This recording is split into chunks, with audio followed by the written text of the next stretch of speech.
Sa bawat relasyon na pinagdaraanan natin, hindi mawawala roon ng sakit, kasiyahan at minsan ay kabiguan. Tunghayan natin ang isang kwentong pag-ibig na magpapatawa, magpapaiyak, at magbibigay aral sa ating lahat. Nagsimula ang paghihirap ni Audrey nang hindi matanggal sa daliri niya ang singsing na sinukat niya sa isang mall. Galit na galit sa kanya ang owner ng jewelry store na si Gabriel. Imbes na sagipin siya sa sitwasyon na napasukan niya, sinama siyang pauwi at nagdemand ito ng kasal sa kanya bilang kabayaran sa singsing na hindi maalis sa daliri niya at 5 milyon na kapalit ng kunwari ang kasal. Pumayag kaya si Audrey sa alok ng binata? Magandang araw, Angels. Isang serious story muli ang nais kong ibahagi sa inyo na siguradong magbibigay kilig at inspirasyon sa bawat isa. Pero bago tayo magpatuloy, kung bago ka pa lamang sa aking channel ay paki-like po ng ating video. Pa-click din po ng subscribe button, gayon din ang bell icon para lagi kayong updated sa mga parating ko pang uploads. Sisinghot-singhot na pinahid ni Audrey ang mga luha sa kanyang mga mata. Ayaw paawat ng mga iyon. Parang akala mo'y sinindihan na gripo. Nakakainis. Naiinis na kinuha niya ang tissue na nasa loob ng kanyang shoulder bag. Nakakainis ka, Carlos. Umaasa ako. Wika niya sa sarili habang marahas niyang pinupunasan ng mga luha niya. Inaasahan ko na magpapakasal tayo. Sabi mo kasi, kainis ka. Tas malalaman ko na may iba ka palang babae. Saad pa niya sa kalagitnaan ng katerikan ng dapit hapon. Oo, 3:00 na ng hapon. Ang mas nakakainis pa, dahil umalis siya sa store ng incheck na amo niya, kung saan siya regular ng tindera. Baka hindi na siya makabalik sa trabaho niya. Padalos-dalos ka kasi, Audrey. Yan, wala ka ng trabaho ngayon. Sumbat pa niya sa sarili. Tama na. Kahit nasisihin pa niya ang sarili niya ay tapos na. Nangyari na ang pinakamalaking pagkakamaling nagawa niya sa 22 years of existence niya sa mundo. Tama na rin ang iyak. Para namang hindi pa siya sanay sa hirap at sakit. Siya na nga lang ang mag-isa sa buhay eh. Lumaki siya sa ampunan at hindi na niya nakilala ang kanyang mga magulang. Sabi ng mga madre roon na anakan raw ng foreigner ang nanay niya. Hindi raw alam ng mga magulang ng nanay niya na nakipagrelasyon to sa kung sino habang nagtatrabaho ito sa Maynila. Kaya sanggol pa lamang ay iniwanan na siya sa ampunan ng ina. Ano pa bang mas matinding kasawian doon? Ang pambababae ni Carlos? Kung tutuusin, ay kurot lamang iyon sa mga pinagdaanan niya sa buhay. Kakapiranggot na lang iyon sa mga sakit na naranasan niya at sa mga bagahe na bitbit niya simula nang magkaisip siya. Bagahe na siya rin naman ang nakagawa ng paraan upang gumaan. Masyadong maiksi ang buhay upang ilaan pa sa kung ano-ano. Sabi nga nila, ang mahalaga'y buhay. Pero nangako kasi ang nobyo na bubuo sila ng pamilya. Pamilya na wala siya. Pamilya na kay tagal na niyang inaasam na magkaroon at maranasan. Miss, ano ba? Papasok ka ba o tatayo ka lang dyan? Untag sa kanya ng kung sino. Nalingunan niya ang isang balingkinita na babae na maputi at halos kasing edad lang niya. May suot pa itong itim na salamin sa mga mata na tila maaraw sa kinatatayuan nila. Napanganga si Audrey, tila noon lang nag-sink in sa kanya kung saan siya nakatayo.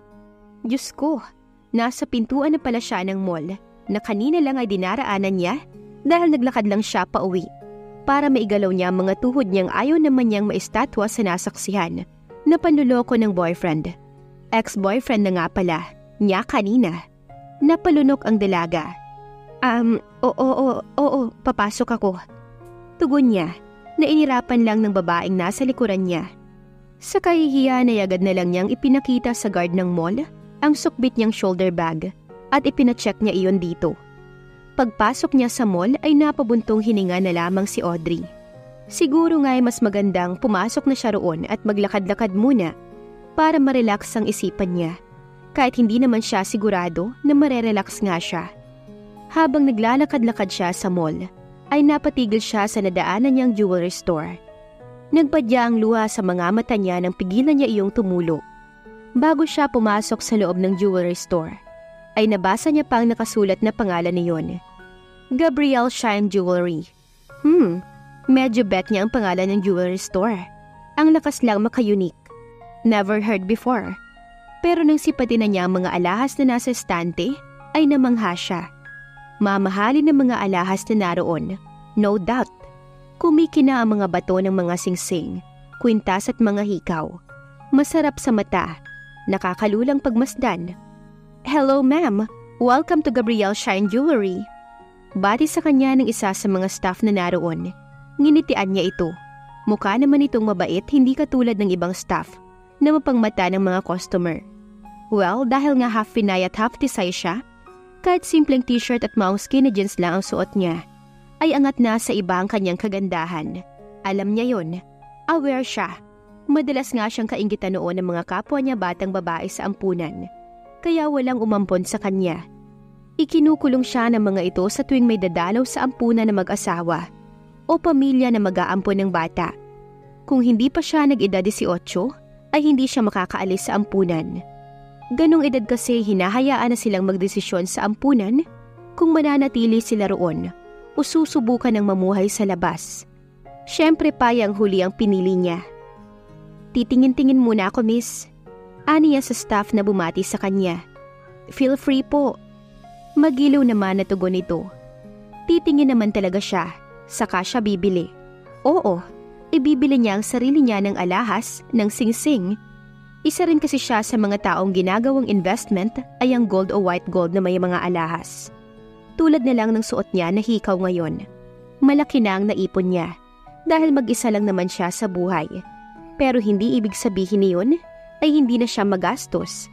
Kaya nga alahas ang binibili niya para kapag kailangan niya ng pera, may maisasanla siya.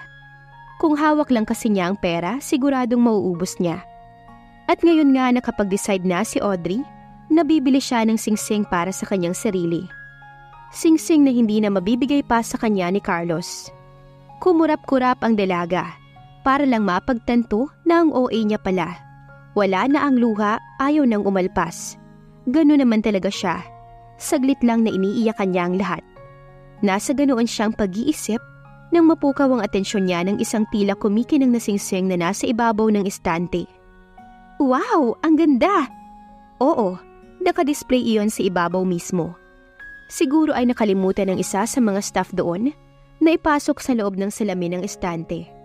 Marami rin kasing customers ngayon na naroon. Paano kasi June na sa susunod na buwan?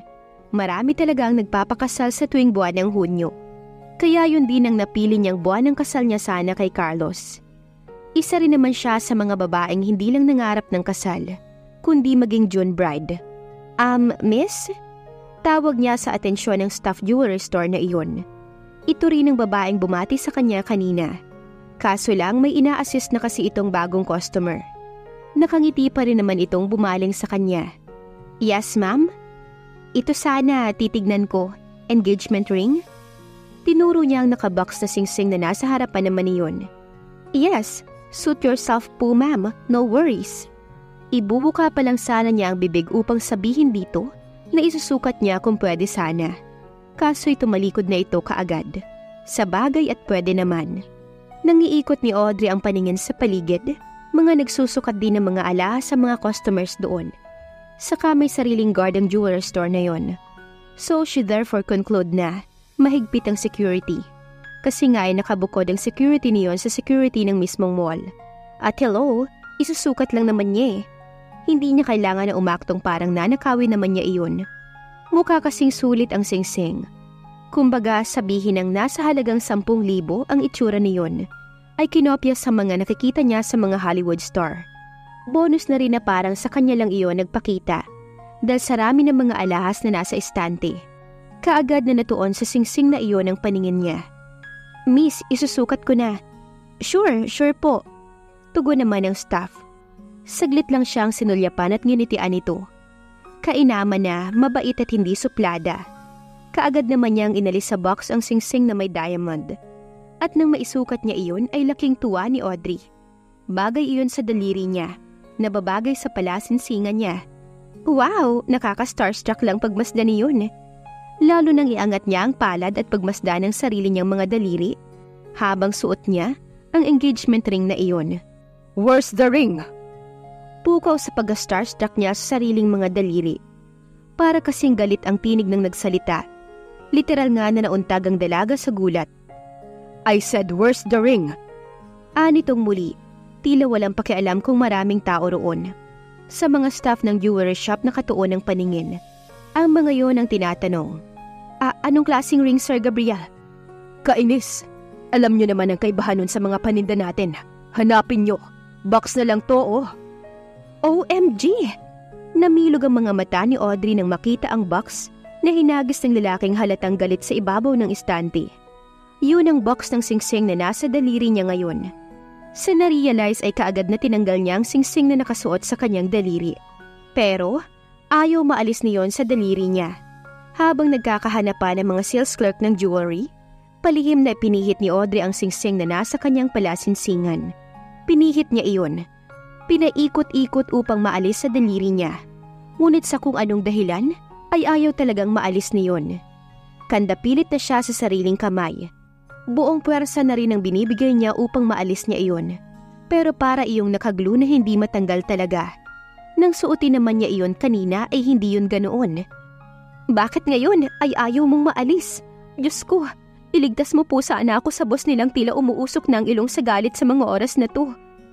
Piping dasal niya sa sarili.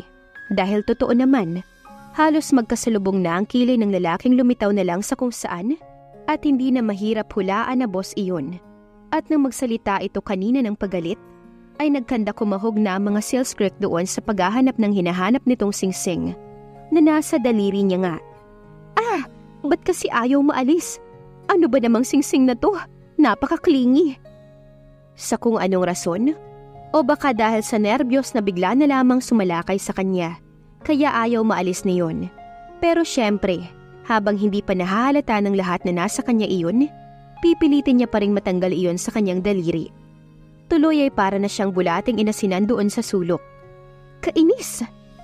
Isa na lang ang paraan na naiisip niya, ang kagatin iyon. "Kaya mo to, Audrey. Maaalis mo to." Pag-cheer niya pa sa sarili, gaya ng nakagawian na niyang gawin sa tuwing nasa alanganin siyang sitwasyon. Minasahi muna niya ang kanyang panga, saka tinesting ang kanyang ngipin sa pagkagat. Nakanganga na siya at handa na sana para alisin sa pagkagat na paraan ng singsing nang magsigawan ng mga taong naroon sa loob ng jewelry store. "Hey, don't you dare!" Anang baritonong tinig na kahit hindi niya lingunin, ay alam niya kung kanino ito nanggaling. "Wag!" Sabay-sabay na sambit naman ng ibang mga naroon sa kanya. Oo, plural. Lahat naman kasi ng naroon na sa tansya niya ay nasa 10 katao, ay inawat ang akma niyang pagkagat sa singsing. Kaya nabitin sa ere ang pagnganga ng dalaga. Walang nagawa na tinikom na lang ang bibig niya at nginitian ng mga taong naroon na lahat ay nasa kanya ang pares ng mga mata. Nasa akin ang singsing." Muestra niya. Inangat niya ang palad niya kung saan naroon ang singsing na hinahanap ng mga ito. Ayaw niyang maalis. Ang boss ng jewelry shop ay inisang hakbang siya. Nakagulatan na lang niyang nasa harap na niya ito at hawak na ang kanang braso niya na kung saan nakasuot naman sa daliri niya roon ang singsing na hinahanap nito. "Are you out of your mind?" Asik nito sa kanya. "Pupusta akong ni hindi mo alam ang presyo ng singsing na yan. Kaya ganoon ka na lang kahibang para tangkain na kagatin yan. Walang alam." Dagdag pa nito. Nagiigtingan ang mga panga sa galit sa kanya. Marahas naman siyang napasinghap. Kinagulat niya ang intensidad ng pagtataas ng tono nito sa kanya. Pero alam niya, mas kinagulat niya ang pagtawag sa kanya nito nang walang alam. "Hoy, Mr. Manager! Para sabihin ko sa'yo, ang gold doon sa San Agustin Jewelry ay kinakagat upang matesting kung gold talaga." Ganting asik niya rito. Hindi pa pinapanganak ang taong sisindak sa kanya. Pati nga magsasabi sa kanya na walang alam. Actually, hindi niya lang talaga napaghandaan ang hanghang ng salita nito sa kanya. The man scoffed. San Agustin Jewelry? Patuya pa nitong sambit. Taas ang noon naman niyang sinalubong ang pangahamak na nababanaag niya sa mga mata nito. "Oo, bakit? Saan ka ba kumukuha ng mga alahas mo? Hoy, hindi ako probinsyana. Sa San Agustin ang bilihan ng mga gold dito at sa buong Metro Manila. Kahit nga mga karatig probinsya, ay doon umaangkat ng gold. Really? Oo, saka bitawan mo nga ako. Piglas ng dalaga. Pilit niyang hinila ang sariling braso sa pagkakahawak nito roon sa mahigpit na paraan. No. Ano? Naku, ano ba tong manager na to? Dating galing ospital ba to? Pag ganito, delicates to. Pakiawat naman at pakiposas. Baling niya sa mga staff nito.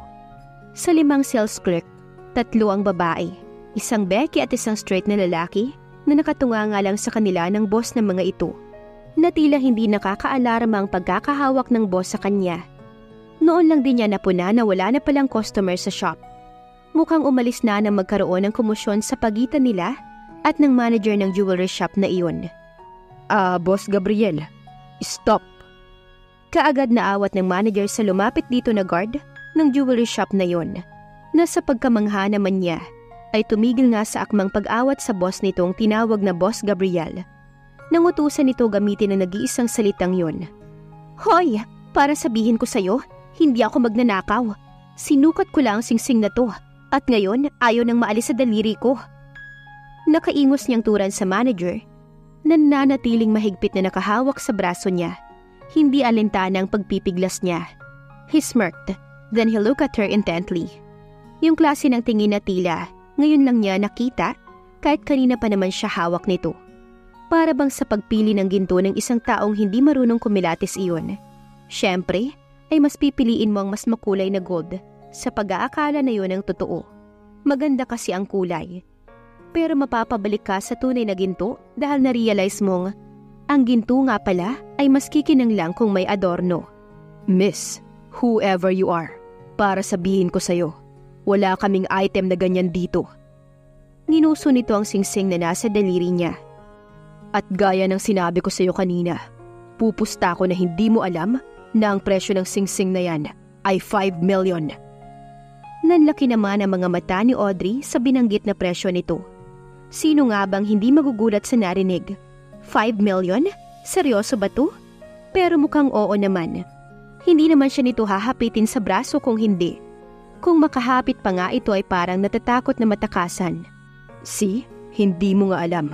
Kaya kung sino man sa mga sales clerk dito ang nagbigay sa'yo ng permiso na isukat ang singsing na yan, ay pakituro na lang para mapaalis ko na ngayon din. Mapaalis?